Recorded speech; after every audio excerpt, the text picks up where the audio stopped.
Muy bien. El tema del día de hoy, defectos refractivos. Vamos a ver en primer lugar a la miopía y a la hipermetropía. ¿Ok? De los 4 que se presentan, así como el astigmatismo y también la presbicia. Muy bien. ¿Qué es la miopía? Cuando ustedes evalúen a un paciente miope va a tener esta imagen del octotipo. Una visión difusa, una visión no muy clara. Aparentemente aquí se puede distinguir qué letras son, ¿no? B, F, C, S, O, la siguiente también, la tercera fila, algo, ¿no? Entonces, cuando ustedes anoten la agudeza visual, no van a anotar ustedes lo máximo que puede ver el paciente. No importa si se ve sombreadito, lo importante es que pueda diferenciar, pueda discernir las letras. ¿Ok? En este caso, la cuarta fila es difícil de verlo, de diferenciarlo. ¿Ok? Muy bien. Entonces, esta es la visión de un ojo miope o un paciente miope. ¿Pero qué es la miopía? La miopía viene de 2 términos griegos, mi y ops. Mi significa cerrar el ojo y ops está relacionado a la vista. Entonces, el paciente que tiene miopía, para tener una mejor visión, tiene que entrecerrar, en este caso, los párpados para mejorar su visión. Esto es una postura de un ojo miope, en este caso para mejorar en algo su visión. ¿Cuáles son las causas de la miopía? Vamos a tener 2 tipos, congénita y adquirida. Congénita, con lo que se nace, puede ser sintomática o hereditaria. La sintomática está relacionado a la adquisición del problema de la miopía durante, puede ser el embarazo, durante una enfermedad de toxoplasmosis, o si el paciente presenta el síndrome del albinismo, el síndrome de Down, y en algunos casos prematuridad. Perdón, casi en todos los casos prematuridad. Eso se llama miopía de la prematuridad. Y el otro lado, congénito, puede ser hereditario. El 18% de los casos se presenta de 6 a 20 años. ¿Ok? Y en el caso de la miopía adquirida, se va a deber principalmente a tres características. Uno es el factor ambiental, es donde se desarrolla, en este caso, el niño. Generalmente los niños de la ciudad son los que van a desarrollar más miopías que los niños del campo, debido a un entorno más corto, a un espacio muy reducido, tanto de la vivienda, de la habitación o de todo lo que está relacionado. Algunas patologías oculares van a generar miopías. Por ejemplo, alguna alteración de la córnea, principalmente. Puede ser también alguna alteración del cristalino, principalmente de los medios refringentes. Córnea y cristalino, enfermedades que se pueden presentar, van a generar miopía. Es muy común en pacientes de 60 años, por ejemplo, que presenten cataratas incipientes. Esto va a generar también una miopía incipiente. Luego, las patologías sistémicas como la diabetes, el colesterol, los triglicéridos altos, ¿no? Ya son enfermedades endocrinológicas. ¿Okay? Estas enfermedades pueden producir miopías temporales o miopías permanentes. Ok, y el otro lado de la evolución de la miopía, vale decir, la fisiopatología, también se puede deber a 3 factores. Uno, es la miopía axial. ¿Qué quiere decir esto? Cuanto más grande sea el eje anteroposterior, desde la córnea hasta la retina, el ojo va a ser miope. Por eso se dice que un ojo miope es un ojo grande. Eso es una de las posibilidades por el cual un ojo o un paciente sea miope. El otro caso es cuando tenemos miopía de índice. Vale decir, los líquidos, en este caso el humor acuoso o el humor vítreo, van a tener mayor densidad. Al tener mayor densidad, la luz se va a refractar delante de la retina y esto genera una miopía de índice. Entonces, a veces los pacientes pueden decir, ¿a qué se debe mi miopía? ¿No? ¿O por qué tengo miopía? Generalmente miopías altas. Ya van conociendo que pueden deberse a dos factores, ¿no? Y una última es la miopía de curvatura. Quiere decir que la córnea y el cristalino van a tener un mayor grado de curvatura. Al presentarse este mayor grado de curvatura, el enfoque de la luz que ingresa al ojo se va a formar delante de la retina. Entonces, aquí tenemos tres posibilidades por el cual el paciente puede desarrollar una miopía. La notación de una miopía es en el componente esférico, valores negativos. Aquí completamos la prescripción optométrica con la agudeza visual correspondiente, menos 350. Con esta medida el paciente llega a ver 20/20. Igual en el ojo izquierdo, con esta medida de menos 2, el paciente llega a ver 20/20. Es importante anotar esto para evitar que el paciente, cuando se ponga los lentes con la prescripción que ustedes le realizaron, tenga la visión que se encontró al momento del examen. Probablemente un paciente puede tener un ojo perezoso o puede tener alguna alteración en el ojo, el cual no llega a una visión de 20/20, sino, por ejemplo, puede llegar a 20/40. Entonces, es importante anotar esa agudeza visual para evitar complicaciones con el paciente.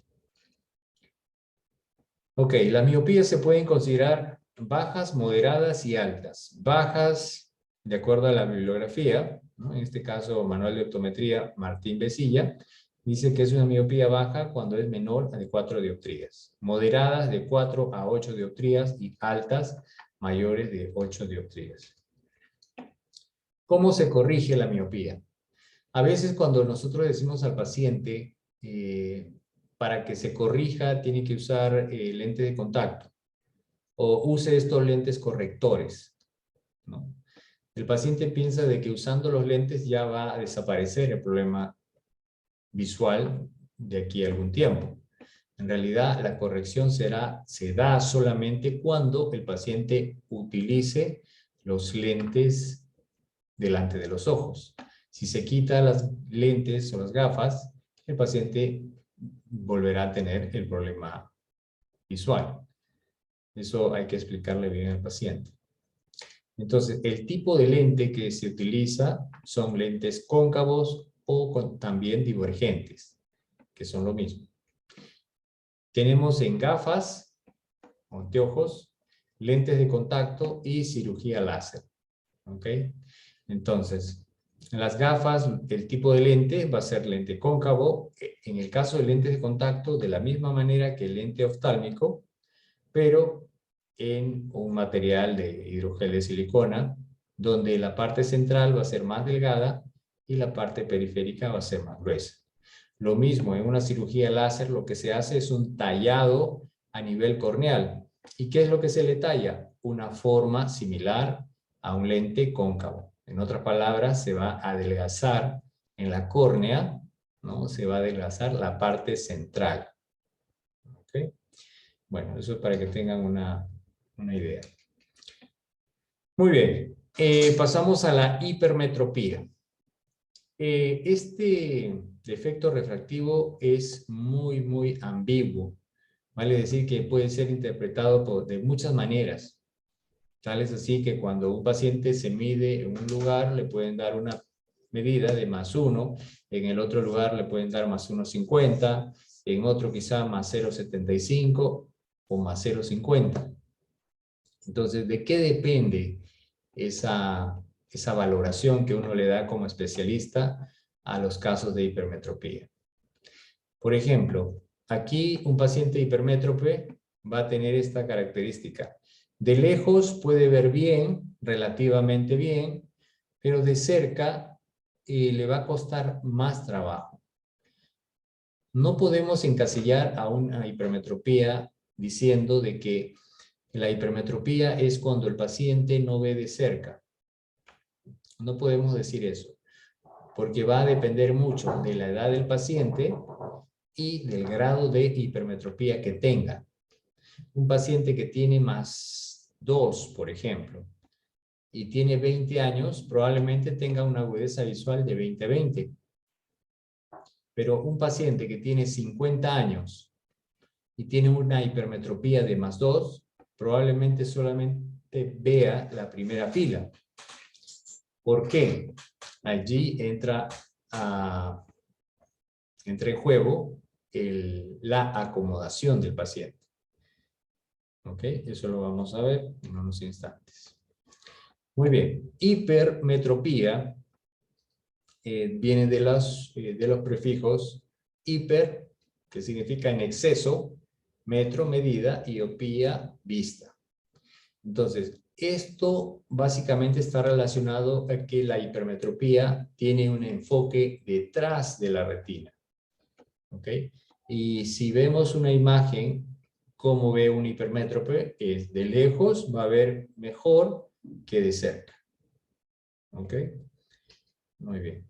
Entonces, como les decía, en este caso de la hipermetropía, juega un papel importante la acomodación.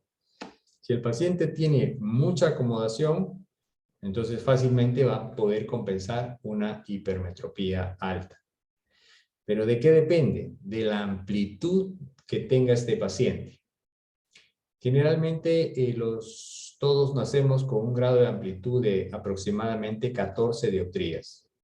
O sea, quiere decir, si yo tengo +8 o +7, fácilmente puedo compensarlo, ¿no? 1, 2, 3, 4 años. Conforme vamos creciendo, esa amplitud de acomodación va disminuyendo. De tal manera que a los 60 años ya prácticamente nuestra acomodación es nula. Mientras que a los 50 todavía tenemos un rezago de acomodación. ¿Ok? Entonces, para que vean el efecto, vamos a ver aquí la acomodación. Fíjense ahí, el cristalino cambia de forma.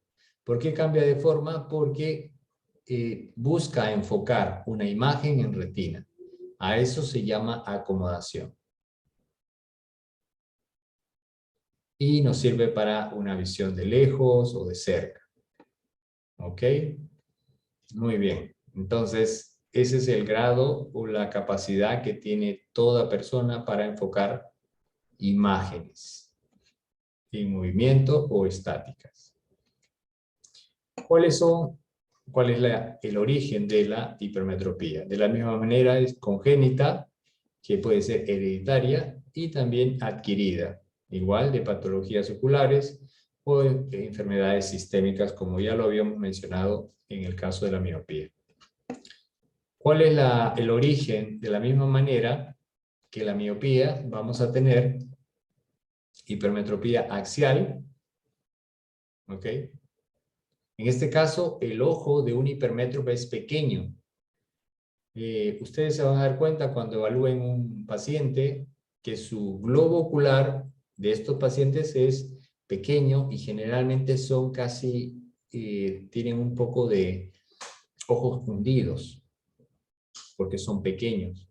A diferencia de un ojo miope que es mucho más grande y son más prominentes que los ojos hipermétropes. De la misma forma, hipermetropía de índice, en este caso, menor densidad el ojo va a refractar la luz detrás de la retina. Y también la hipermetropía de curvatura. En este caso, la córnea y el cristalino no van a tener mucho grado de curvatura. Por el contrario, van a ser más planas.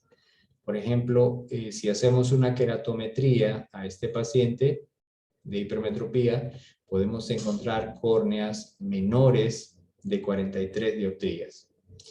En los casos de los miopes, las córneas van a ser mayores de 43 dioptrías, ¿no? Siempre y cuando sean hipermetropía o miopía de curvatura. La notación igual, más 1, en este caso valores positivos en el componente esférico, más 1,50, la referencia de la agudeza visual 20/20, más 3,25, 20/20. Igual que en el caso de la miopía, se corrige, en este caso, con lentes convexos o también convergentes, con gafas, lentes de contacto y cirugía láser. En este caso, en la cirugía láser, el desgaste que se va a hacer no va a ser en el centro, sino va a ser en la periferia. Al hacer eso, se va a moldear directamente en la córnea un lente tipo convexo. Y esto es lo que le hace ver al paciente mejor. ¿Cómo se clasifica la hipermetropía? Aquí vamos a tener hipermetropía latente, manifiesta y total. Dentro de la manifiesta hay dos clasificaciones, facultativa y absoluta. Entonces, la hipermetropía latente es aquella hipermetropía que está generada por el músculo ciliar. Esos ligamentos que están incrustados en el músculo ciliar y permiten la variación de curvatura, hay un rezago de hipermetropía que en este caso se considera 1,50. ¿Y en qué momento obtengo yo esta hipermetropía latente? Con ciclopegia o bajo ciclopegia. Entonces, si yo instilo al paciente un ciclopégico, voy a estar manifestando la hipermetropía latente que tiene el paciente. Luego, la hipermetropía manifiesta es la facultativa y la absoluta. La facultativa es aquella hipermetropía que es compensada por la acomodación del paciente. Y la absoluta es aquella que no es compensada por la acomodación. En este caso, la hipermetropía total será la hipermetropía latente más la hipermetropía manifiesta. Y eso lo vamos a ver en este momento. Ok. Aquí, por ejemplo, en el ojo miope, vemos que la luz se va a refractar, pero en este caso se está refractando detrás de la retina, ¿no? Este es un ojo hipermétrope. ¿Ok? Entonces, esa refracción que va detrás de la retina nos da una evaluación de más 4 dioptrías para la hipermetropía. Pero si este paciente tiene una amplitud de acomodación de más 10 dioptrías, fácilmente puede hacer acomodación y compensa estas 4 dioptrías. ¿Ok? Entonces aquí aparentemente el paciente tiene buena visión. Por eso se dice compensa su hipermetropía. ¿Ok? Muy bien. Entonces es por eso que el paciente hipermétrope tiene muy buena visión. No por tener una medida de más 4, el paciente va a ver borroso. ¿Por qué? Porque tiene gran amplitud de acomodación. Y esto generalmente son pacientes jóvenes, pacientes de 15, 20 años. Entonces es importante determinar cuál es el grado de hipermetropía total que tiene ese paciente. Si el paciente es primera vez que va a usar lentes, entonces ahora les voy a decir qué es lo que se le va a poner. Ok. Vemos otro caso, paciente con hipermetropía de más 4, ¿no? Se le echa el ciclopégico y el cristalino se va a relajar mucho más, se va a aplanar. y al aplanarse, ¿no?, va a generar lo que se llama la hipermetropía latente.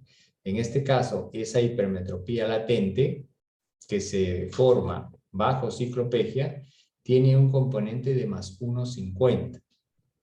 ¿Ok? Aquí, la amplitud de acomodación es más 1. Por ejemplo, este puede ser un paciente de 50, 55 años, cuya amplitud de acomodación ya es casi nula. Entonces, si tiene más 4 de hipermetropía y solamente puede acomodar 1, todavía hay un valor restante. Ese valor restante se llama hipermetropía absoluta. La hipermetropía que compensa el cristalino se llama hipermetropía facultativa. En este caso será más 1. La manifiesta es la que se obtiene, ¿ya?, en este caso en el primer gráfico, más 4. ¿Y cuál será su hipermetropía total? Es bajo ciclopegia. O sea, es la manifiesta 4 más el 1,50 que es del ciclopégico. Total, 5,50.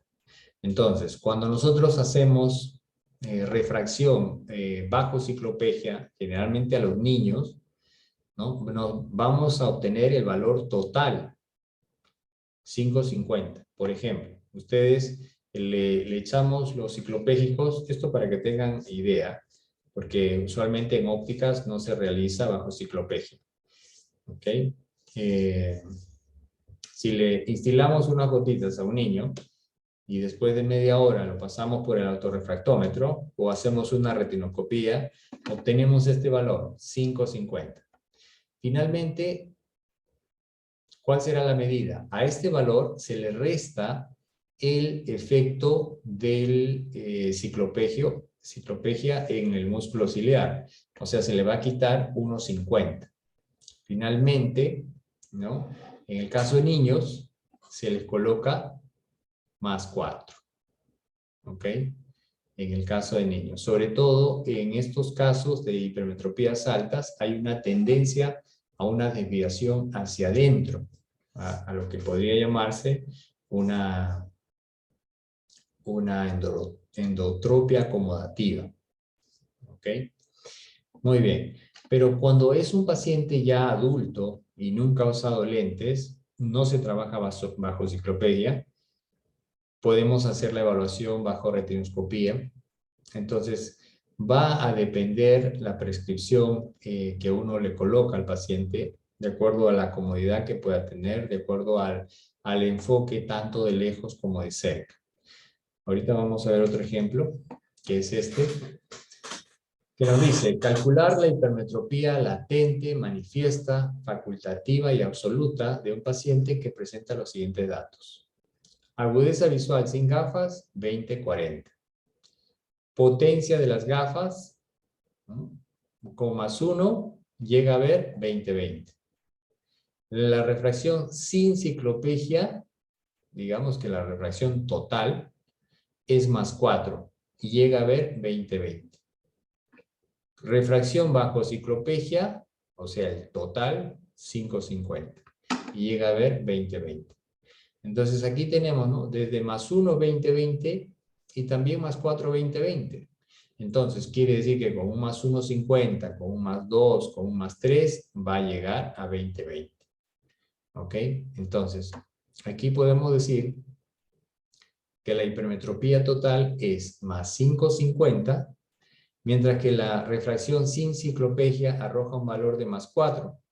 Por lo tanto, la hipermetropía latente va a ser la diferencia entre 5,50 y más 4, va a ser 1,50.